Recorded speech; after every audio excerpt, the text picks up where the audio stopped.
Singapore has just introduced its latest round of property cooling measures. So what is this going to mean for the property market? And more importantly to our community, what is this going to mean for Australian expats renting in Singapore? Let's have a look.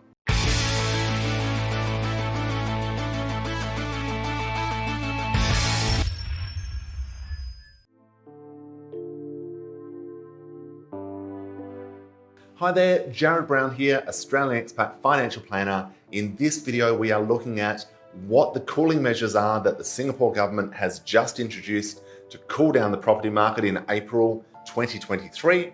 And then we're going to have a look at what this might mean for the market and what this could mean for all of the Australian expats who are either moving to Singapore and facing very high rental prices, or those of us that have been here for a while and looking at renewals and getting hit with very large increases from what we were paying last year.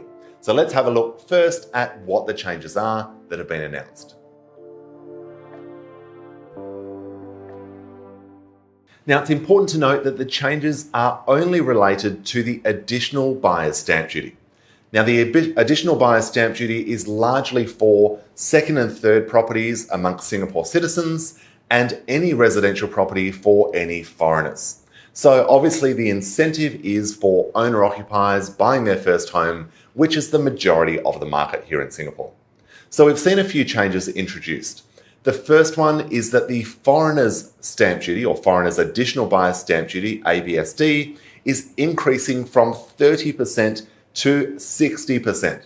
So as if 30 wasn't enough of a disincentive to stay out of the Singapore property market, now they have made it very, very clear at 60%. And if you buy through a trust or a combination of different structures, that is going to be 65, because that extra 5% may just make the world of difference. So very difficult to get a good return on your money if you're faced with a 60% additional buyer's stamp duty. Now, we have also seen for Singaporean citizens that this ABSD is increasing, so on their second home from 17 to 20%, and on their third or fourth property from 25 to 30%. So a bit of an increase on multiple or investment properties as well for Singapore citizens. Now for PRs, it's increasing from 25 to 30% on the second property and from 30% to 35% on the third and subsequent properties. So you can very clearly see from all of these changes that the incentive remains for owner-occupiers buying their first home in the market.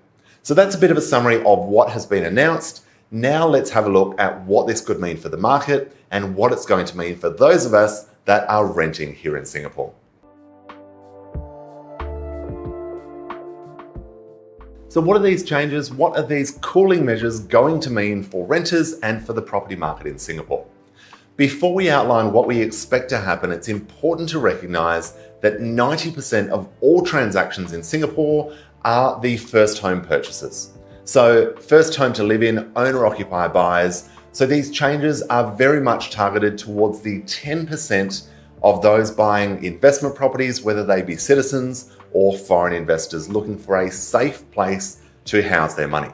Now, naturally, that money is flowing from the region and flowing from broader parts around the world as well. Singapore is very much a safe haven to store wealth, and that is why we've seen such strong foreign demand over the years that have passed.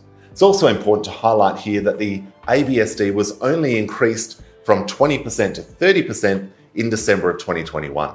So obviously that wasn't enough to really cool down the market, and that's why they've really tried to drive it home with these latest changes. So we've obviously got a big disincentive now for investors into the Singaporean property market. At the same time, we've got a huge increase in the supply levels in Singapore as well. So last calendar year, so in 2022, we saw 23,000 new dwellings released to the market, so ready for occupying, and that was both private and public housing. So HDBs and private developments in Singapore.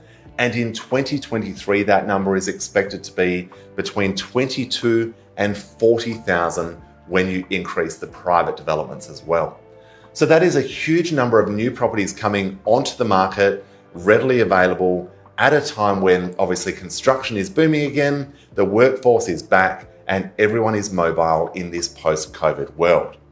We are also expecting to see 100,000 at least new developments or new dwellings that are ready for occupying between 2021 and 2025.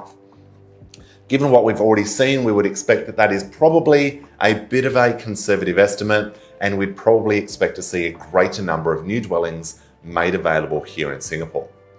Now, what we are also seeing is interest rates are starting to stabilize both in Singapore and globally. So we've got investor rates in Singapore ranging between about 3.5% and 4%. Now, why that's important is because it gives a good guide to where rental yields should be settling. So if you look at most of the expat hubs here in Singapore, the average rental yield sits between about 3.7% and 4.2% around Raffles and Marina Bay. So that gives a good idea of where yields should be settling on average across different projects or different districts here in Singapore. So in short, what all of this means, the cooling measures are going to dampen demand. It is going to lead to less foreign buyers or less foreign interest in new projects. It will likely lead to a cooling of property prices in the market. We have been asked by a number of agents, well, if foreigners can't buy, where are they going to live? What are they going to do? The answer is they will just leave Singapore. It's very simple. If we can't afford to save money here, as Australian expats, we will simply go home. So we are getting very close to the top of the market. We are not expecting that we are going back to the 2021 levels of rent that we all saw and enjoyed, but we do expect that we are very much at or very close to the top of the increase that we're seeing, and we are starting to see some of the more wishful rental asking prices amongst many landlords starting to come back to the world of the living and reality.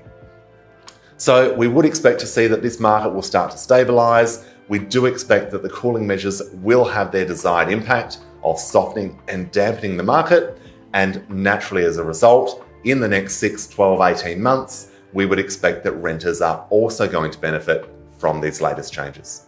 So that's a bit of an update of what has happened, what has been announced, how we expect that to impact the market, and what we expect that to really have an impact in terms of Australian expats living and renting here as well. I hope that's been helpful. I hope that sheds a bit of light on the situation here, a bit of an outlook for the rental market here in Singapore, the rental situation. But drop me a note with any questions you've got, and thank you for tuning in.